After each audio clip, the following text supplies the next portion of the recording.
Exodus chapter 3. Now Moses was tending the flock of Jethro his father-in-law, the priest of Midian. And he led the flock to the far side of the wilderness, and came to Horeb, the mountain of God. There the angel of the Lord appeared to him in flames of fire from within a bush. Moses saw that though the bush was on fire, it did not burn up. So Moses thought, I will go over and see this strange sight, why the bush does not burn up. When the Lord saw that he had gone over to look, God called to him from within the bush, Moses, Moses. And Moses said, Here I am. Do not come any closer, God said. Take off your sandals, for the place where you are standing is holy ground. Then he said, I am the God of your father, the God of Abraham, the God of Isaac, and the God of Jacob. At this, Moses hid his face, because he was afraid to look at God. The Lord said, I have indeed seen the misery of my people in Egypt. I have heard them crying out because of their slave drivers, and I am concerned about their suffering. So I have come down to rescue them from the hand of the Egyptians, and to bring them up out of that land into a good and spacious land, a land flowing with milk and honey, the home of the Canaanites, Hittites, Amorites, Perizzites, Hivites, and Jebusites. And now the cry of the Israelites has reached me, and I have seen the way the Egyptians are oppressing them. So now, go. I am sending you to Pharaoh to bring my people, the Israelites, out of Egypt. But Moses said to God, Who am I that I should go to Pharaoh and bring the Israelites out of Egypt? And God said, I will be with you, and this will be the sign to you that it is I who have sent you. When you have brought the people out of Egypt, you will worship God on this mountain. Moses said to God, Suppose I go to the Israelites and say to them, The God of your fathers has sent me to you, and they ask me, What is his name? Then what shall I tell them? God said to Moses, I am who I am. This is what you are to say to the Israelites. I am has sent me to you. God also said to Moses, Say to the Israelites, The Lord, the God of your fathers, the God of Abraham, the God of Isaac, and the God of Jacob, has sent me to you. This is my name forever, the name you shall call me from generation to generation. Go, assemble the elders of Israel, and say to them, The Lord, the God of your fathers, the God of Abraham, Isaac, and Jacob, appeared to me and said, I have watched over you and have seen what has been done to you in Egypt. And I have promised to bring you up out of your misery in Egypt, into the land of the Canaanites, Hittites, Amorites, Perizzites, Hivites, and Jebusites, a land flowing with milk and honey. The elders of Israel will listen to you. Then you and the elders are to go to the king of Egypt and say to him, The Lord, the God of the Hebrews, has met with us. Let us take a 3-day journey into the wilderness to offer sacrifices to the Lord our God. But I know that the king of Egypt will not let you go, unless a mighty hand compels him. So I will stretch out my hand and strike the Egyptians with all the wonders that I will perform among them. After that, he will let you go. And I will make the Egyptians favorably disposed towards his people, so that when you leave you will not go empty-handed. Every woman is to ask her neighbor, and any woman living in her house, for articles of silver and gold and for clothing, which you will put on your sons and daughters, and so you will plunder the Egyptians. Exodus chapter 4. Moses answered, What if they do not believe me or listen to me and say, The Lord did not appear to you? Then the Lord said to him, "What is that in your hand?" "A staff," he replied. The Lord said, "Throw it on the ground." Moses threw it on the ground, and it became a snake, and he ran from it. Then the Lord said to him, "Reach out your hand and take it by the tail." So Moses reached out and took hold of the snake, and it turned back into a staff in his hand.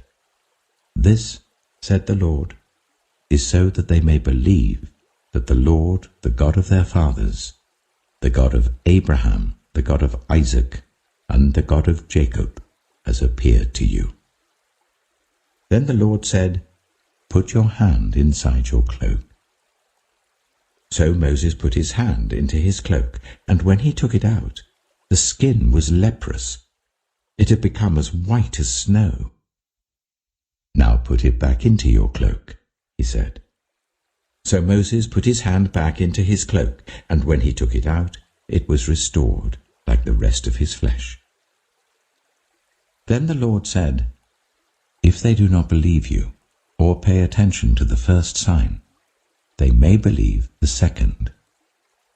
But if they do not believe these two signs or listen to you, take some water from the Nile and pour it on the dry ground. The water you take from the river will become blood on the ground."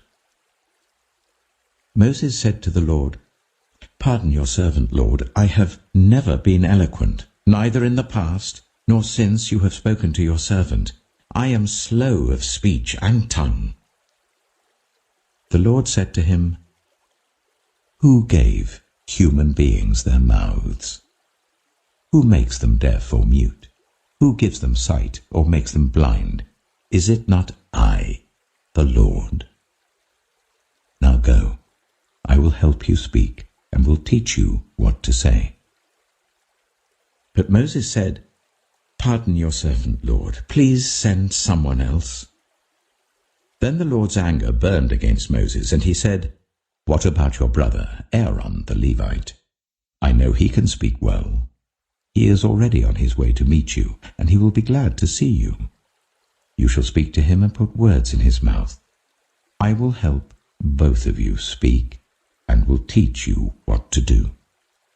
He will speak to the people for you, and it will be as if he were your mouth, and as if you were God to him.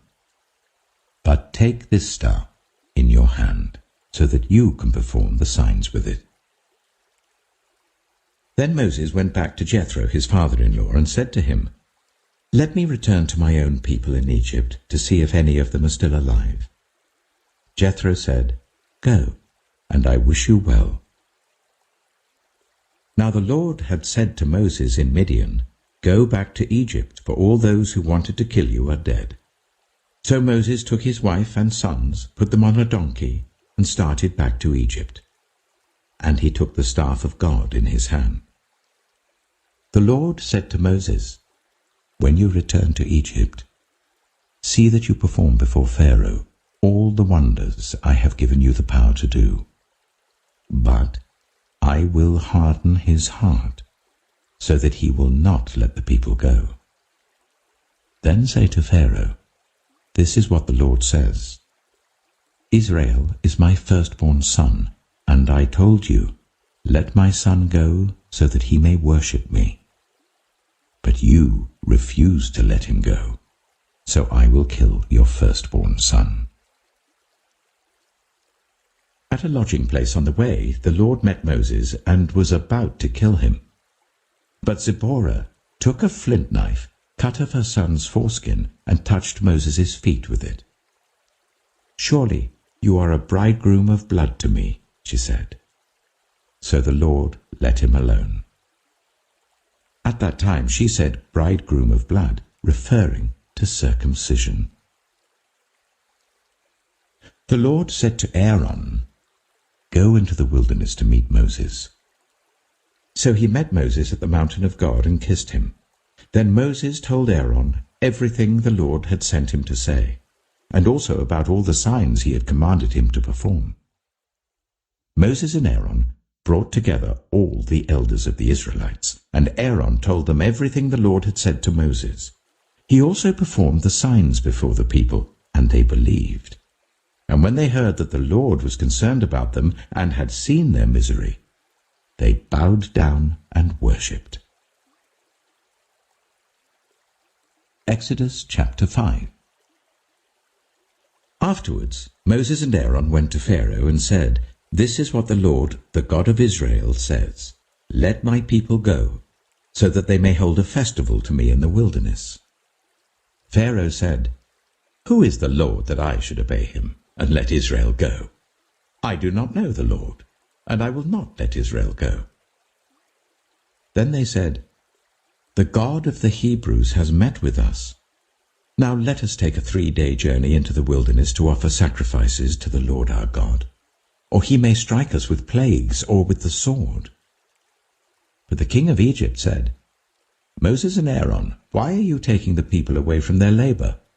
Get back to your work." Then Pharaoh said, "Look, the people of the land are now numerous, and you are stopping them from working." That same day Pharaoh gave this order to the slave drivers and overseers in charge of the people: "You are no longer to supply the people with straw for making bricks. Let them go and gather their own straw, but require them to make the same number of bricks as before. Don't reduce the quota. They're lazy. That is why they're crying out, 'Let us go and sacrifice to our God.' Make the work harder for the people, so that they keep working and pay no attention to lies." Then the slave drivers and the overseers went out and said to the people, "This is what Pharaoh says, 'I will not give you any more straw. Go and get your own straw wherever you can find it, but your work will not be reduced at all.'" So the people scattered all over Egypt to gather stubble to use for straw. The slave drivers kept pressing them, saying, "Complete the work required of you for each day, just as when you had straw." And Pharaoh's slave drivers beat the Israelite overseers they had appointed, demanding, "Why haven't you met your quota of bricks yesterday or today as before?" Then the Israelite overseers went and appealed to Pharaoh, "Why have you treated your servants this way? Your servants are given no straw, yet we are told, 'Make bricks.' Your servants are being beaten, but the fault is with your own people." Pharaoh said, "Lazy. That's what you are. Lazy. That is why you keep saying, 'Let us go and sacrifice to the Lord.' Now get to work. You will not be given any straw, yet you must produce your full quota of bricks."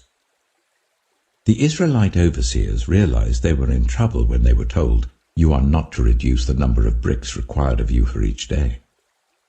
When they left Pharaoh, they found Moses and Aaron waiting to meet them, and they said, "May the Lord look on you and judge you. You have made us obnoxious to Pharaoh and his officials, and have put a sword in their hand to kill us." Moses returned to the Lord and said, "Why, Lord? Why have you brought trouble on this people? Is this why you sent me? Ever since I went to Pharaoh to speak in your name, he has brought trouble on this people, and you have not rescued your people at all." Luke chapter 22.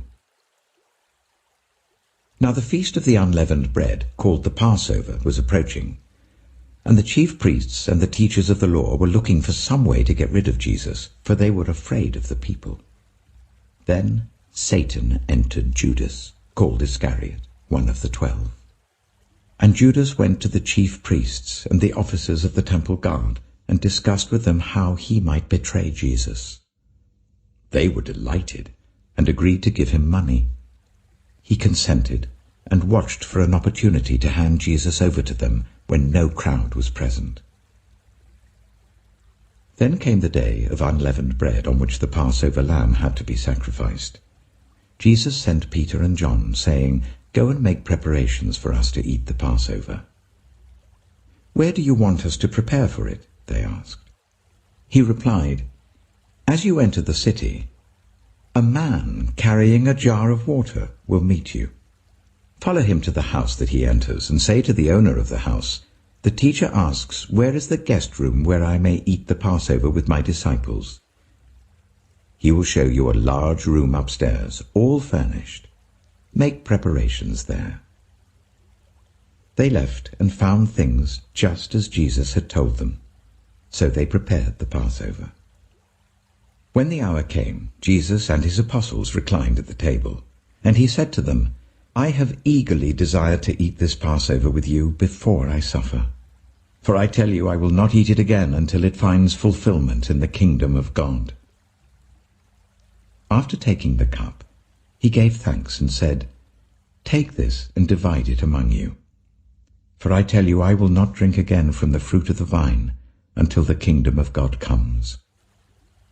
And he took bread, gave thanks and broke it, and gave it to them, saying, "This is my body given for you. Do this in remembrance of me." In the same way, after the supper, he took the cup, saying, "This cup is the new covenant in my blood, which is poured out for you. But the hand of him who is going to betray me is with mine on the table. The Son of Man will go as it has been decreed, but woe to that man who betrays him." They began to question among themselves which of them it might be who would do this. A dispute also arose among them as to which of them was considered to be greatest. Jesus said to them, "The kings of the Gentiles lord it over them, and those who exercise authority over them call themselves benefactors. But you are not to be like that. Instead, the greatest among you should be like the youngest, and the one who rules like the one who serves. For who is greater, the one who is at the table or the one who serves? Is it not the one who is at the table? But I am among you as one who serves. You are those who have stood by me in my trials, and I confer on you a kingdom, just as my Father conferred one on me, so that you may eat and drink at my table in my kingdom, and sit on thrones, judging the 12 tribes of Israel. Simon, Simon, Satan has asked to sift all of you as wheat. But I have prayed for you, Simon, that your faith may not fail. And when you have turned back, strengthen your brothers." But he replied, "Lord, I'm ready to go with you to prison and to death." Jesus answered, "I tell you, Peter, before the cock crows today, you will deny 3 times that you know me." Then Jesus asked them, "When I sent you without purse, bag, or sandals, did you lack anything?" "Nothing," they answered. He said to them, "But now, if you have a purse, take it, and also a bag. And if you don't have a sword, sell your cloak and buy one. It is written, 'And he was numbered with the transgressors.' And I tell you that this must be fulfilled in me. Yes, what is written about me is reaching its fulfillment." The disciples said, "See, Lord, here are 2 swords." "That's enough," he replied. Jesus went out as usual to the Mount of Olives, and his disciples followed him. On reaching the place, he said to them, "Pray that you will not fall into temptation." He withdrew about a stone's throw beyond them, knelt down, and prayed, "Father, if you are willing, take this cup from me. Yet not my will, but yours be done." An angel from heaven appeared to him and strengthened him, and being in anguish, he prayed more earnestly, and his sweat was like drops of blood falling to the ground. When he rose from prayer and went back to the disciples, he found them asleep, exhausted from sorrow. "Why are you sleeping?" he asked them. "Get up and pray, so that you will not fall into temptation." While he was still speaking, a crowd came up, and the man who was called Judas, one of the 12, was leading them. He approached Jesus to kiss him, but Jesus asked him, "Judas, are you betraying the Son of Man with a kiss?" When Jesus' followers saw what was going to happen, they said, "Lord, should we strike with our swords?" And one of them struck the servant of the high priest, cutting off his right ear. But Jesus answered, "No more of this." And he touched the man's ear and healed him.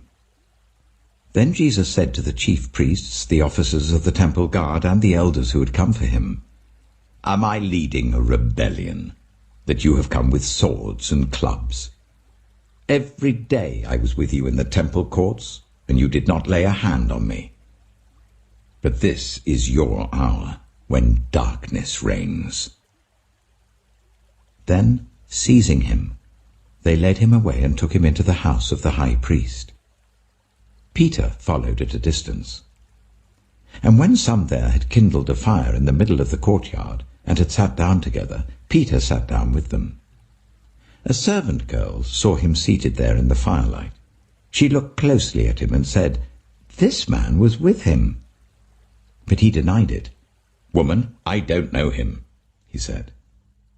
A little later someone else saw him and said, "You also are one of them." "Man, I am not," Peter replied. About an hour later another asserted, "Certainly this fellow was with him, for he is a Galilean." Peter replied, "Man, I don't know what you're talking about." Just as he was speaking, the cock crowed. The Lord turned and looked straight at Peter. Then Peter remembered the word the Lord had spoken to him, "Before the cock crows today, you will disown me 3 times." And he went outside and wept bitterly. The men who were guarding Jesus began mocking and beating him. They blindfolded him and demanded, "Prophesy, who hit you?" And they said many other insulting things to him. At daybreak, the council of the elders of the people, both the chief priests and the teachers of the law, met together, and Jesus was led before them. "If you are the Messiah," they said, "tell us." Jesus answered, "If I tell you, you will not believe me. And if I asked you, you would not answer. But from now on, the Son of Man will be seated at the right hand of the mighty God." They all asked, "Are you then the Son of God?" He replied, "You say that I am." Then they said, "Why do we need any more testimony? We have heard it from his own lips."